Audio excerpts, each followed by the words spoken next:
Kaleidoscope एका सामान्य माणसाचे विलक्षण आत्मचरित्र.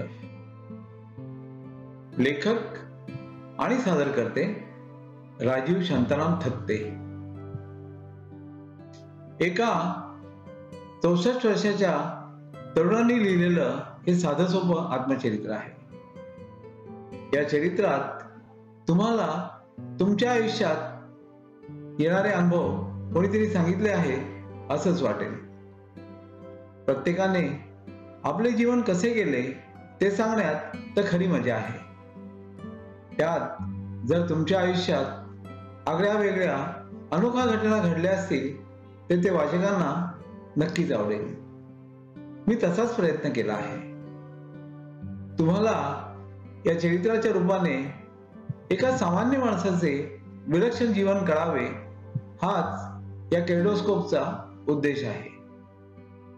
कॅलिडोस्कोप मध्ये जसजसे रंग, आकार, प्रकार बदलत जातात किंबहुना कॅलिडोस्कोप हलवताना पुढल्या क्षणी तो कोणता आकार दाखवणार आहे याचीही आपल्याला कल्पना नसते. आयुष्यही असेच क्षणोक्षणी बदलत जाते. आपण कल्पनाही केली नसेल असे प्रसंग उद्भवतात, ओढवतात. ते सारे वाचण्यातही एक वेगळीच मजा असते. दुसऱ्याचे आत्मचरित्र वाचताना आपण स्वतःचे आयुष्य कसे गेले, कसे घालवले त्याचाही वेध घेता येतो. तसा वेध घेण्याची इच्छा आपणा सर्वांना हो ही ईश्वरचरणी प्रार्थना. माझे किडनी दान आणि पत्नीला म्हणजे संध्याला प्रत्यारोपण. दरम्यानच्या काळात माझी पत्नी संध्या हिला किडनी स्टोनचा प्रॉब्लेम झाला होता.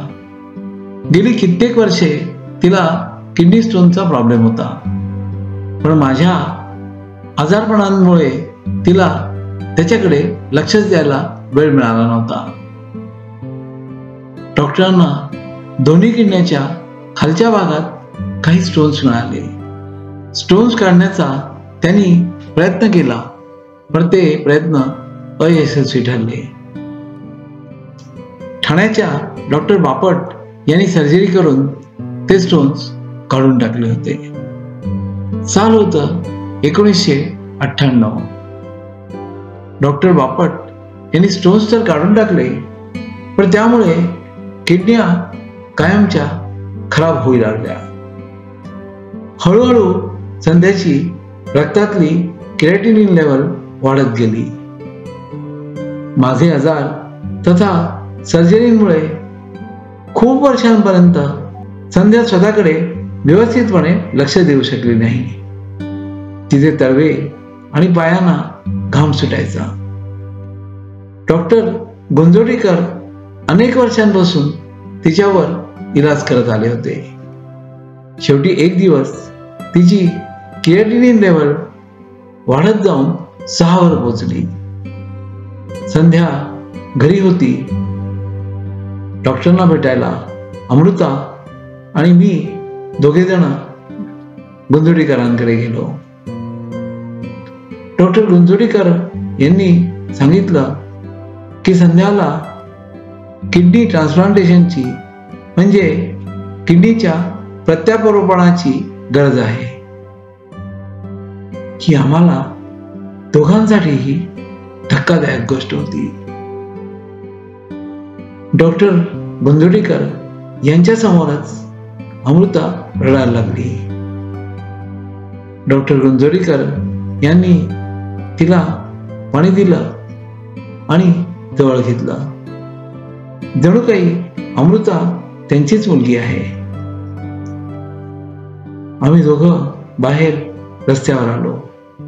अमृता माझ्या खांद्यावर डोकं ठेवून परत रडायला लागली.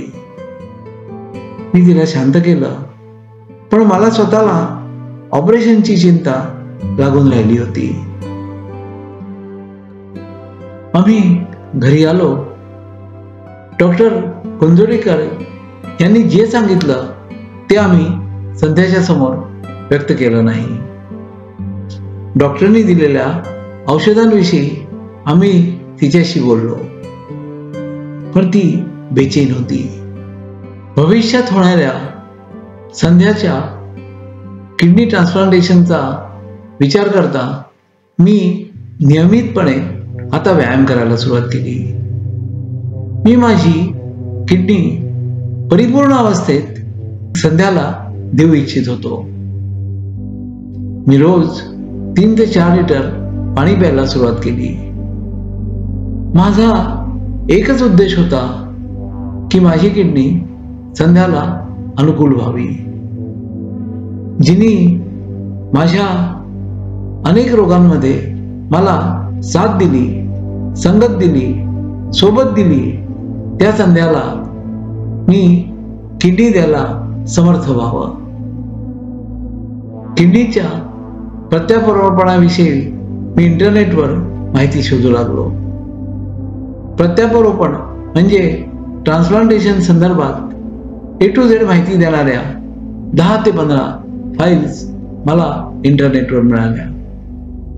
त्याचबरोबर माझा चांगला मित्र डॉक्टर चंदाराना यांच्याशी बोलून दुसऱ्या कोणत्या तरी पर्यायाविषयी तपासणी केली. संध्याच्या संदर्भात डॉक्टर मुकेश शेट्टे यांच्याशी बोलण्याचा सल्ला डॉक्टर चंदाराना यांनी दिला आणि ते वैयक्तिकपणे मुकेश शेट्टे यांच्याशी बोलले सुद्धा. किडनी डोनर म्हणजे दात्याकरता कोणत्या तपासण्या आवश्यक आहेत याविषयी मी डॉक्टर मुकेश शेट्टे यांच्याकडनं माहिती घेतली. डोनर म्हणजे दात्याने कोणकोणत्या तपासण्या करून घ्याव्यात त्याची यादी त्यांनी मला दिली. वेळ भरून मला या गोष्टीची ओळख होती की माझा ब्लड ग्रुप O पॉझिटिव्ह आणि संध्याचा ब्लड ग्रुप O निगेटिव्ह असला तरी किडनी ट्रान्सप्लांटेशनला तो अनुकूल असतो. संध्याला न सांगता तपासणी केली गेली. शेवटी माझ्या डोनर होण्याच्या मध्ये माझा कॅन्सरचा भूतकाळ आडवा आला. मला डॉक्टर शेट्टे यांनी सल्ला दिला की एक सेफ आणि अनुकूल दाता म्हणजे डोनर होण्यासाठी सगळे शरीर कॅन्सरपासून मुक्त आहे यासाठी परीक्षण करून घ्यायला पाहिजे. आणि मला त्यांनी तपासणीसाठी लोअर परेला एका हॉस्पिटलमध्ये जाण्याचा सल्ला दिला. त्या डॉक्टरांनी मला लॅक्झेटिव्ह दिली आणि स्कॅनमध्ये पूर्ण दिवस गेला. हा पूर्ण शरीराचा स्कॅन होता. डॉक्टरनी माझ्या कवटीजवळ म्हणजे स्कल जवळ पुन्हा पुन्हा तपासणी केली. कवटीच्या फ्रॅक्चरच्या वेळी डॉक्टर मिलिंद संखे यांनी माझ्या कवटीमध्ये टायटॅनियम पिन्स टाकल्या होता यांचा त्या डॉक्टरना परिचयच नव्हता. स्कॅनिंग मशीनमधून मिळणाऱ्या चुकीच्या सिग्नल्सच्या कारणाविषयी मी त्यांना खुलासा केला. त्यांनी पुन्हा एकदा तपासणी केली आणि त्यांची खात्री पटल्यावरच ही तपासणी त्यांनी थांबवली. दुसऱ्या दिवशी सकाळी पूर्ण शरीराचा स्कॅन रिपोर्ट तयार होता. तो रिपोर्ट काय आलेला आहे तो पाहण्यासाठी अमृता उत्सुक होती. तिनं मला हॉस्पिटलपर्यंत साथ दिली. पूर्ण शरीराचा स्कॅन नॉर्मल आला होता. शरीरात कॅन्सरच्या पेशी आढळल्या नाहीत असेच रिपोर्ट सांगत होता. मी माझ्या सर्व रिपोर्टची वेगळी फाईल बनवली आणि सगळे रिपोर्ट घेऊन मी डॉक्टर मुकेश शेट्टे यांच्याकडे जाण्याविषयी विचार करत होतो. अमृता माझ्याशी बोलायला पुढे झाली. तुम्हाला तर अगोदरच एवढे सारे आजार आहेत, मग तुम्ही तुमची किडनी आईला का देताय? मला माझी किडनी देऊ द्या. ती आईच्या किडनीला चांगल्या प्रकारे अनुकूल राहील. शेवटी मी तिची मुलगी आहे ना. अमृता 25 वर्षाची माझी मुलगी माझ्याशी वाद घालत होती. शेवटी आम्ही दोघंही डॉक्टर मुकेश शेटे यांच्याकडे गेलो. तिची किडनी माझ्या किडनीपेक्षा चांगली कशी आहे हे तिनं डॉक्टर मुकेश शेटे यांना समजावलं. डॉक्टर मुकेश शेटे आपुलकीच्या भावनेनं हसले. तिच्या इच्छेचं त्यांनी कौतुक केलं. जेव्हा तू 60 वर्षाची होशील तेव्हा तुझी किडनी तू इतर कोणाला तरी दे, ते ठीक राहील. आता तरी तुझ्या बाबांना संध्याला म्हणजे त्यांच्या पत्नीला किडनी देऊ दे, आणि ती किडनी सुद्धा संध्याला अनुकूल आहे तेव्हा, डॉक्टर मुकेश शेटे यांनी सांगितलं. आता अमृताला खात्री पटवून दिली गेली होती. माझी किडनी शेवटी अमृता टेस्टमध्ये पास झाली होती. त्यावेळी आशुतोष त्याच्या कामासाठी युनायटेड किंगडम म्हणजे लंडनला होता, आणि त्याच्यापर्यंत काही विपरीत बातमी न पोचण्याची खबरदारी आम्ही घेत होतो. फक्त अत्यावश्यक अशी माहिती त्याला दिली जात होती. संध्याकरता पण काही तपासण्या कराव्या लागल्या. सगळे रिपोर्ट फाईलमध्ये लावले गेले. ज्युपिटर हॉस्पिटलमध्ये राज्यस्तरीय शासन समितीच्या किडनी ट्रान्सप्लांटच्या ऑपरेशनच्या मान्यतेचा दिवस आला. मिस्टर कुलकर्णी जे हॉस्पिटलकडून रिप्रेझेंट करत होते त्यांनी आम्हाला आवश्यक त्या सूचना दिल्या. आमचे सर्वांचे म्हणजे चौघांचेही, अमृता, आशुतोष, मी आणि संध्या, ते शपथपत्र बनवले गेले आणि डॉक्टरांकडून प्रमाणपत्र ही मिळवले गेले. ऑपरेशनला मी आणि संध्या दोघेही फिट असल्याचे प्रमाणपत्र डॉक्टरांनी दिले होते. दरम्यान आशुतोषने त्याच्या कंपनीसोबत बोलून ठेवलं होतं आणि तो लंडनहून परत आला होता. राज्यस्तरीय शासन समितीच्या समोर आम्ही पहिले ओपनिंग बॅट्समन होतो. आम्ही चौघांनी, संध्या, अमृता, आशुतोष आणि मी ज्युपिटरच्या एका कॉन्फरन्स रूम मध्ये प्रवेश केला. आमच्या मीटिंगचं व्हिडिओ शूटिंग चालू होतं. त्या तज्ञांनी आम्हाला खुर्चीवर बसायला सांगितलं. डॉक्टरांनी कित्येक प्रश्न विचारले. किडनीच्या दात्याचं म्हणजे डोनरचं किडनी प्राप्त करणाऱ्याशी नात्यावरून त्यांना हे स्पष्ट झालं की किडनी दान म्हणजे डोनेशन हे परस्पर संमतीनं होत आहे. आमच्या चौघांचे फोटोग्राफ्स घेतले गेले. किडनी ट्रान्सप्लांटेशन म्हणजे प्रत्यारोपणासाठी परवानगी आम्हाला मिळाली. एक महत्वाची कायदेशीर प्रक्रिया संपली होती. आता ऑपरेशनची तारीख ठरवायची होती. दरम्यानच्या काळात संध्याच्या रक्तातील क्रिएटिनिन 12.6 पर्यंत वाढले होते. सुरुवातीला त्यांनी डायलिसिस करण्याकरता फिस्चुलाचं आयोजन करण्याचा प्रयत्न केला, पण त्यांना हातात कोणतीच नाडी म्हणजे रक्तवाहिनी मिळाली नाही जी फिस्चुलासाठी अनुकूल असेल. आता रक्तात केराटिनिन वाढल्यामुळे फिस्चुला खूपच आवश्यक होता. डॉक्टरांनी निर्णय घेतला की फिस्चुलाचा प्रयत्न संध्याच्या मानेवर करूया. दुर्दैवाने फिस्चुला टाळण्याचे माझे परिश्रम अयशस्वी ठरले. तिच्यावर फिस्टुलासाठी शस्त्रक्रिया केली गेली आणि तिच्या मानेवर फिस्टुला केला गेला. फिस्टुलामध्ये आत 3 नळ्या टाकल्या गेल्या होत्या. पहिलं डायलिसिस केलं गेलं. या प्रक्रियेमधून तिच्या शरीरातून विषारी पाणी बाहेर काढलं गेलं. डायलिसिसच्या 4 सत्रानंतर तिचे क्रिएटिनिन 4.5 पर्यंत खाली आलं. या 4.5 या क्रिएटिनिनच्या पातळीवर ती 6 पेक्षा अधिक वर्ष होती. संध्या दिवसेंदिवस अशक्त होत चालली होती. जेव्हा क्रिएटिनिन कमी झालं तेव्हा डॉक्टर मुकेश सेठे सर्जरी करता पुढे सरसावले. डॉक्टर ओझा, डॉक्टर सदानंद थत्ते आणि डॉक्टर अजय कन्नूर हे प्रमुख सर्जन्स होते.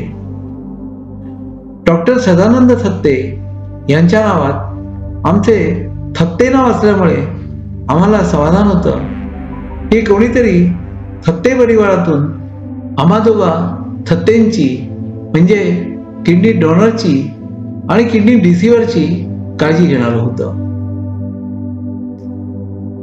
ऑपरेशनला तारीख निश्चित केली होती 6 मार्च 2014. सर्जरीच्या 1 दिवस आधी आम्ही दोघं, संध्या आणि मी, ज्युपिटर हॉस्पिटलमध्ये ऍडमिट झालो. सर्जरीच्या आधी संध्याचं शेवटचं डायलिसिस केलं गेलं. दुसऱ्या दिवशी सकाळी मित्र, नातेवाईक त्यांच्या शुभेच्छा आम्हाला दोघांनाही देण्यासाठी जमले होते. माझा चांगला मित्र हेमंत साने, त्याचा मुलगा मिन्सी, माझी नवी सून, तिच्या घरचेही या सर्जरीच्या वेळी हजर होते. आम्हा दोघांना वेटिंग रूम मध्ये आणलं गेलं. ऑपरेशन थिएटरमध्ये मला अगोदर नेलं गेलं. मी सगळ्या डॉक्टरांना गुड मॉर्निंग म्हटलं. डॉक्टर सदानंद थत्ते यांनी मला त्यांची ओळख करून दिली. अनेस्थेशिया देणारे डॉक्टर आता पुढे झाले, पण माझ्यासाठी अनेस्थेशिया घेणं ही एक आता सामान्य गोष्ट झाली होती. मी मनात पुष्टी केली की आपण सुरक्षित हातांमध्ये आहोत. किडनी ट्रान्सप्लांटेशनसाठी म्हणजे प्रत्यारोपण प्रक्रियेसाठी मला 2 तास लागले आणि संध्याला 3 तास लागले. आम्ही ऑपरेशन थिएटरमध्ये जवळपास 4 तास होतो. सर्जरीनंतर मला सर्वसाधारण ICU मध्ये ट्रान्सफर केलं गेलं, तर संध्याला किडनी किंवा लिव्हर प्रत्यारोपण म्हणजे ट्रान्सप्लांटेशन केल्या जाणाऱ्या पेशंटसाठी बनवल्या गेलेल्या खास ICU मध्ये ठेवलं गेलं. संध्याच्या रूममध्ये डॉक्टर सोडून इतर कोणीही प्रवेश करू शकत नव्हते. ऑन ड्युटी 24 तास अशा 3 शिफ्टमध्ये खास परिचारिकांना ठेवलं गेलं होतं. आता संध्याकडे 3 किडन्या होत्या आणि माझ्याकडे फक्त 1.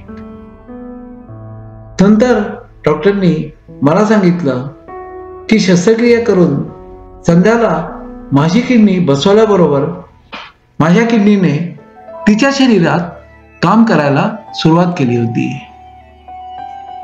खूप साऱ्या बायका निरुपयोगी नवऱ्याविषयी तक्रारी करत असतात, पण माझी किडनी तिला देऊन मी तिच्या काहीतरी कामी आलो होतो.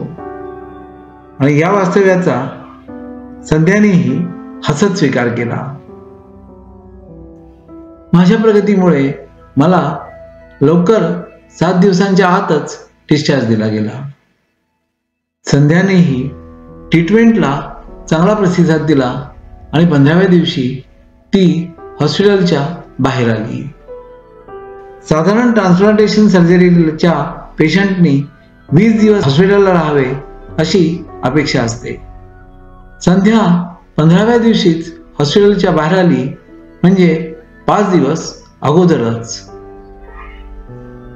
पुढे 6 महिन्यापर्यंत संध्याला कोणत्याही व्हिजिटर्सना म्हणजे पाहुण्यांना भेटायची अनुमती नव्हती.